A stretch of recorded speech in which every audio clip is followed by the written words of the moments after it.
What is going on, Lucid fans? Welcome back to Financial Journey. So today I want to give you a brief overview of things that you need to know for this upcoming week that could cause a little bit more volatility within Lucid. I'm going to go over some data points and technical analysis and give you my price prediction where I see things going by the end of the week. Before I get into any of that, making sure you guys hit that thumbs up and subscribe is always greatly appreciated. With that said, let's get right to it. So I'm just going to start off by going over some economic data. Monday, Tuesday, and Wednesday is pretty flat, so I do anticipate a little bit more fear from last week rolling over into this following week. As far as Thursday, there is GDP numbers, so that definitely could be something that causes a little bit more volatility within the broader market and Lucid. But similar to what CPI data came out with, how hypothetically the forecast is very negative, if it is better than the forecast, then that could give the market a nice justification to have a nice rally. And in addition to that, there is also on Friday PCE numbers, which will play a similar kind of component. So if they are a little bit better than expected, then do anticipate a little bit more of a rally. And keep in mind, the Feds are actually going to be looking at these PCE numbers as far as good justification on if they're going to increase the rates and things like that. So this is one economic event that's definitely something to watch for. But speaking of the Feds, on the 26th, Powell is actually going to be addressing the annual Global Central Banking Conference. So he's going to be speaking on that, and it's going to be a very, very touchy subject on how high, hypothetically, US borrowing costs can go and how long they need to stay there to bring down the soaring inflation. So Friday is going to be a epic day. So this one could definitely cause a nice, massive justification for a nice rally, or it could just cause a lot more fear in the market, because keep in mind, a lot of this fear about now recessions, interest rates, and inflation all got largely brought back in because of the Fed meeting minutes. So that definitely is something to look forward to. Outside of that, though, I do see more so piggybacking from last week about the Sapphire. So that is going to be hopefully a fairly positive thing. Looking at the stats is absolutely amazing. So 1200 plus for horsepower, 200 plus miles per hour top speed. Deliveries is starting in the first half of 2023. As far as 0 to 60, it is under 2 seconds. So that's a very, very big deal. And so I've done a lot of discussions on this, whether it be on Twitter. I did a video on this in general, and a little bit more mixed. Some people are very much for it and saying that hypothetically, based on the price point, 250,000 is a bargain for what it offers for stats, which, yeah, the stats look absolutely amazing. And in comparison to the Plaid, the stats just blow it out. Unfortunately, the price point is a little bit higher, and that's one of the negatives that I personally don't like, is a $250,000 price point. But clearly there's a lot of people out there saying that this is a bargain, so clearly I am wrong. Let me know your thoughts on that in the comments below. I did actually do a poll on YouTube as far as to get people's initial response. Clearly people, majority of which, just want them to actually ramp down on production rather than start having a lot of new variances out there. So that's something that let me know your thoughts on that as well in the comments below. But generally speaking, a lot of people do think that it does look good, that this in general will be huge. Some people think it's just too much money, but clearly 40% of people do think that they just need to ramp down on production, plain and simple.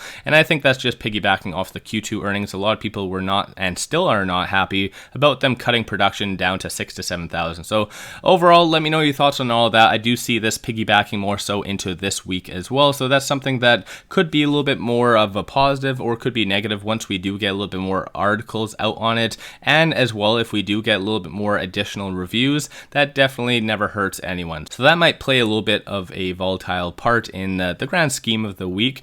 But there's one thing I just wanted to share with you. When I was researching the Air Sapphire, there was something that I found very, very interesting. So for those of you that watch my channel, you know I actually really like the new Stealth, all blacked out vehicle that is very sexy, and hopefully they do incorporate that on the Gravity.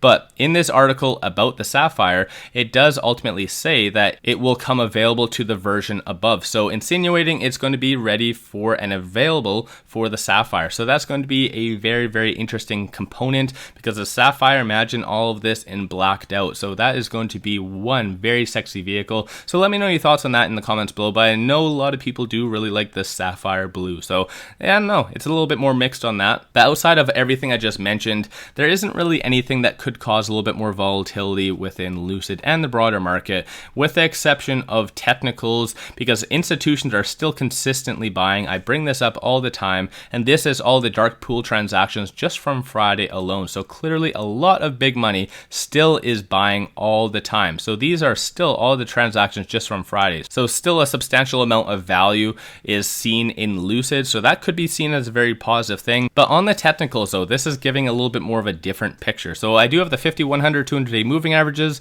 Bollinger Bands, RSI, stochastic, momentum.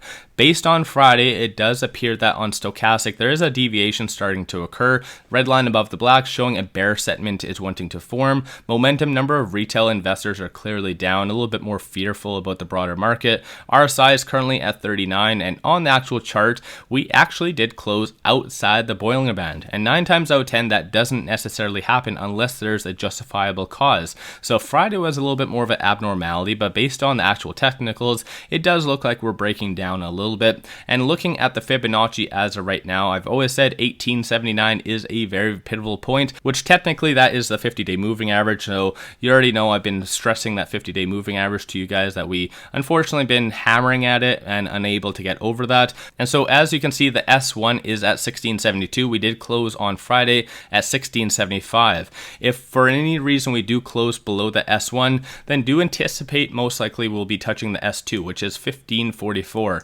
And keep in mind, if that does happen, there's going to be a lot more bears coming out, and most likely as well, a lot of shorts are going to increase their position. So I just want to give you a quick update on that as well. So as far as what shorts did on Friday, they closed out 614,000 shares, which works out to be negative 5.2%. So not too much at the end of the day. Short score is starting to go down a little bit, so 85.8. So meaning the likelihood of a squeeze happening is still there, but it's starting to diminish a little bit, largely because of cost to borrow. So cost to borrow is 11.92. So at the end of the day, that has gone down quite a lot, as has actual short interest. So short interest is 20.2. So in general, that's a good recap of that. So as far as a price prediction, I just want to quickly go back here because I do feel that these three things, so these two economic events and also Powell, is going to be one of the biggest pivotal things in the broader market for this week.